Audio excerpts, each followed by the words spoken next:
Hi there, I'd like to share with you a signed card effect. We're going to take this deck of cards. It's a regular deck of cards, 54 cards in the deck. The jokers are in here. We're going to need those jokers, so let me pull those out very quickly here. We're going to use the jokers in a unique way in a moment here, but first we need to get a card selected, which I'll have you do that in a moment here. So we'll just give the cards a little bit of a mix so we get a really good random selection. And what we'll do is I'll just have you tell me when to stop. I'm going to riffle down through the deck. Just tell me anytime that you feel comfortable, tell me when to stop. So right about there. So we'll take that card. That's your card. Looks like you selected the 2 of diamonds. And what we're going to do is I'm going to have you place this card back inside the deck. Just tell me when to stop as I riffle down through, right about there. So we'll take the 2 of diamonds, place it right back in, and very, very fairly and completely we'll lose that card inside of the deck. So we have completely lost your card. You selected one, we placed it back in. Now what we're going to do is we're going to take our jokers and we're going to, again, use these in a very unique way. I'm not going to find your card. We're going to use these cards in order to relocate it. So we have the 2 jokers. We have the full joker and then the guarantee card. And I want you to cut the deck, please, if you will, anywhere that you like. Just take the top off and move it over. And then I'll replace the bottom of the deck. So we have now a situation where you have selected a card freely, we have lost the card freely, we have placed the 2 jokers into the deck freely at a spot that you have selected. And I'm going to take a little Sharpie over here and give a little bit of a magical pass and a tap. Now I told you at the beginning that this was a signed card effect, but you'll note that we forgot to have you sign your selection. So what I did here, you'll see what the outcome is. I took the liberty to take care of that part for you here. You'll notice that we have the 2 jokers and clowns to the left of me, jokers to the right. Here I am stuck in the middle with you. Okay, so this is an explanation of what you just saw. Now, I'll be very upfront and honest. I know some of you may be looking at this and thinking, well, that's, maybe you think that's not so great big deal. So I personally haven't decided if this is a really good idea or if it's absolutely stupid. So we report, you decide, see what you make of it. I was looking at a number of effects lately, some different gags that I've seen. Magicians pull old ones and some newer effects that require a card to be signed. There's something very powerful about having a card signed and then doing something with that very unique identified card.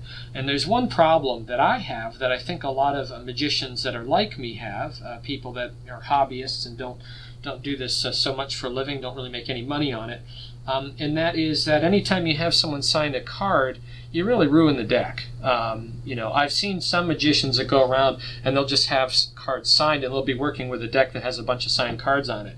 Even they'll use cards that have been previously signed and have them signed again. And that is just as powerful. I mean, that can be done, although you look awful poor when you're doing that.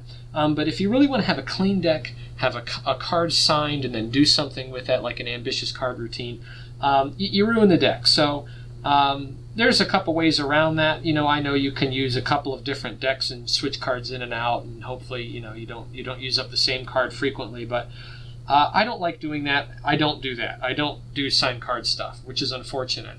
The other thing I don't really do is I don't do gaffed cards, so cards that are trick cards. They've been manipulated and changed in some way.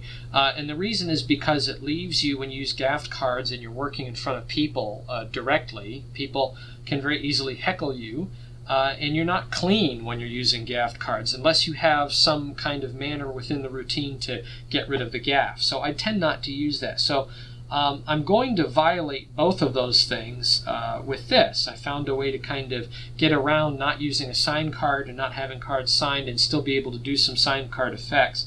At least generate the psychological feeling that a card has been signed, and then work into a signed card routine from there. And also use a card gaff that is fairly benign, that really it leaves you mostly clean after you've done it. There's one thing we'll have to deal with here with respect to uncleanliness, but in the end you can do this and then end up with a completely normal deck, move on to other effects, or hop to another location and continue on and do the effect again and again and again. And you can give the card away if you want to. So with that in mind, this is what I came up with. And I guess if I have to give it a name, I'll call this effect signature required. How do you like that? Signature required. So here's what the effect is. We need to have a spare card, and for this I used a 2 of diamonds. So I have the original 2 of diamonds to the deck, and then I have one from another deck that is a little worn in. It's, you know, a deck that's got maybe a couple of crimped cards in it, and the cards are maybe a little sticky with each other. They don't work quite so well. Very, you know, faintly starting to discolor. I took out a 2 of diamonds and I signed it. I put my signature on there in Sharpie. And this is my gaff. This is it. So the idea is that you could actually take a few cards out, and you probably want to use, I would recommend, use low number cards that are red so that you have a lot of white area to write, and then the black will show up on the red ink. So you do a few of these, pocket them, keep them aside that you can use later on. The way this is set up is we have the signed card on top of the deck, and then we have the duplicate from the deck on top of that. So there is a little bit of setup in this. That's pretty much it. If you want to take this a step further, there's a bit of a nuance to the presentation here. You can take the jokers and put one about halfway in, and then the other one about 1/4 of the way from the bottom. And then you can have this set aside. Now, this is probably something you want to do at the very beginning, a first effect. And the cool thing about this is that it can set you up, at least psychologically, for a situation where you can do an ambitious card routine or something with a signed card. Even though you didn't actually have someone sign it, you end up with a unique card. Okay. Now, what we can do with this is we can take any old mundane trick, any old elementary beginner card trick where a card is selected and then relocated in some very simple, easy fashion. And hopefully, if this seems right to me, you have to tell me if it seems right to you, we can take that really easy effect and make it look like $1 million and use it as an opener. So, and we have to be very careful because we don't want to make it look too perfect. There is a situation where you can do this and it looks too perfect, and then if it looks too perfect, it doesn't really pass off well. So we take a really easy effect, like a sandwich effect, and we're going to make it look a lot better. And here's what we're going to do. You start by looking through the deck. You locate the joker, first joker, which is in the bottom quarter, and you locate the joker in the center. Now, the cool thing about this, the nuanced effect this has psychologically, is that you can demonstrate that the deck is normal, and you never are going to get near this little gaff that you have at the top. So just from the top, you kind of demonstrate to the spectator that everything is good to go. There's nothing really funny going on here, even though that's not true. You can really do, again, any effect that you want where you relocate the card. I'm just using this simple sandwich effect. I like to, then for my selection, you're going to need to force your top card. I like to kind of give this illusion that everything is mixed up from the start. So I do a top stock retention, overhand shuffle. So you just drop the top stock few cards, you do an in jog, and then you can shuffle off from there. Then you pick up at the break, at the in jog, you create a break, you shuffle off to the break, and then drop the top stock back on top again. And then you follow that up immediately without hesitation with a swivel cut, so that you have now the top card in the middle of the deck. Okay, so now you're set up to do something like a riffle force, where you can riffle down, and then you ask the spectator to tell you when to stop. Once they say stop, you merely pick up at the break and you give them that card. Very simple riffle force. Now, if you know this trick, very important that you put the center of the deck back on top, because that's where we have our gaff card there. You can use any force to do this. You know, some people don't like that riffle force. A really good force to do is this one. I didn't do it in the demonstration, but I'll show it to you here. It's called a call force. The way it's normally done is that you have the force card on the bottom of the deck. So we have that one at the bottom. We still have our other card on the top.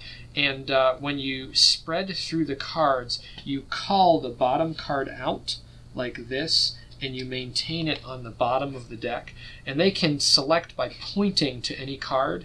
And once they point to a card, let's say this one, you then separate the rest of the deck out, and then you square up like this, and you show their selection on the bottom. That's a really good force that looks pretty straight up. Another way to do that, a little bit more surefire way, I like to do this. I say, I'm going to spread through the cards like this, and I want you to just touch a card and show me which one you'd like to select. And then you take, I've just demonstrated by peeling cards away, which is not really how I'm going to do it. When I actually go to do it then, after I demonstrated, is I peel away just the top card and I place it underneath all of the rest. And then I'm in the same situation where I can just feed all the other cards on top of that. They point to their card. I do the same thing. I pull away the bottom, I square it up, and I've squared up on my force card. So that's another, maybe an upper level, more of an intermediate force that you can pull. Anyway, actually I lost my card already. Let me find it here. 2 of diamonds, there it is. So just to recap the other force that I did, I shuffled, I cut, and then I do my riffle. They stop me where they want. I lift up, I present the force card, I put the top back on the top, so I have it there, and this is where I'm at. They have their card freely selected, and then I can go on with the regular sandwich effect. So again, the regular effect, the sandwich effect, is a very elementary effect. It's probably one that you learned years and years ago when you were very young. You can really just have any card selected in order to do it. You just control it to the top. The good thing here is that I don't have to control this card. I can just put this card in anywhere. When I do my little riffle and I place the card into the center, I really am losing the card. What I do at this point is I grab a little pinky break when I square up underneath my gaff, my duplicate. I set my 2 jokers on top, square them up. I pick up the whole packet with the gaff. I thumb off the first joker, and then I set my second joker with the gaff on top of that. This can help make this trick look a little bit better if you have the spectator cut. Otherwise, you can just cut it yourself. But if you have them cut, it makes them feel as if they have some control over what's happened there. So now everything's done. It's mostly self-working, other than the force and then the double lift there. What we do is we present then that the 2 jokers have located one card in the middle. You remind them that this was a signed card effect, and that you took the liberty of signing the card for them as you present them with their selection now signed. So here's where we're left. I can now either just give this away and use this as a one-off trick, although as a one-off it probably isn't that powerful if they get to thinking about it, that this, you know, obviously is duplicate. This is the manner in which it might be a little too perfect, that obviously I had to do a duplication there.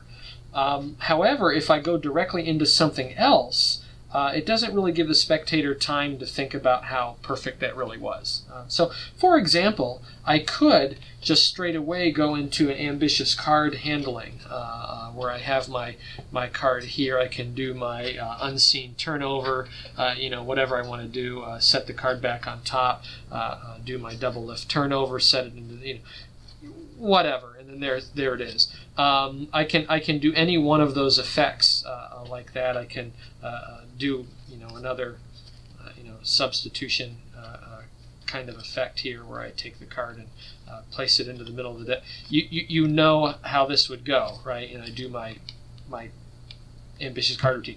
But I can go into any signed card routine now that I have a signed card, and I didn't have the spectator sign it. I didn't ruin any cards in my deck. The only thing I have to look out for now is that I have a duplicate 2 of diamonds somewhere in here. So I do need to be careful about how frequently I show the, in fact, it ended up on the top. I need to be careful about how frequently I show the cards. Now, there is a way around that. There's a way to clean up. Let's say I got done with my effect. My effect ends something like this, where I'm showing my two cards, and I present it, I now have my jokers in here.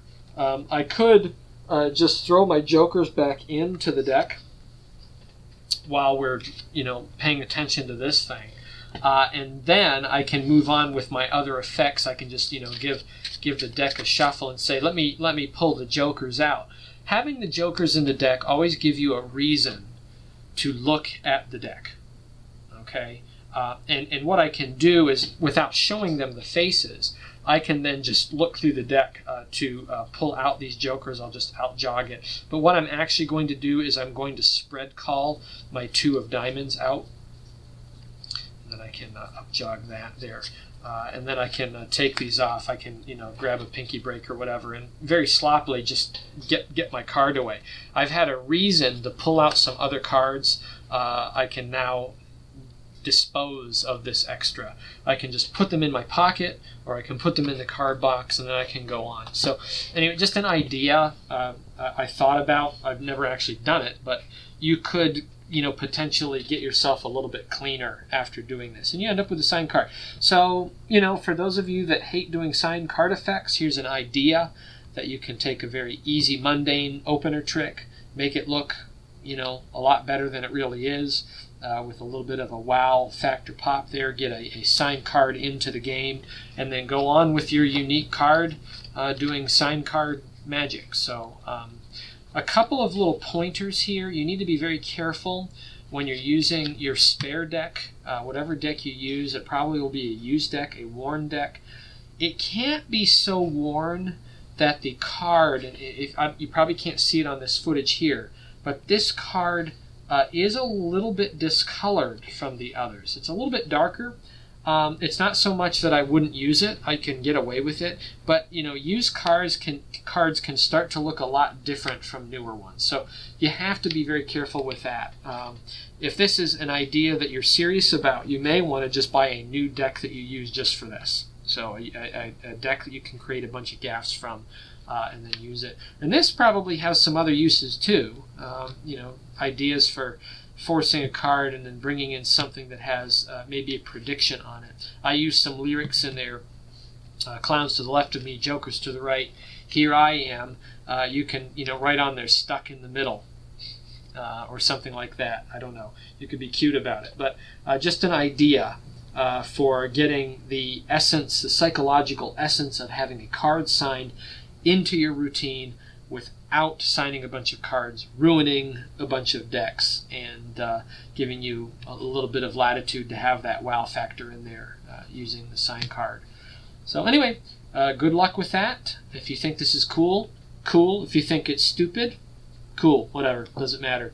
But hopefully you get something out of that. So happy magicking!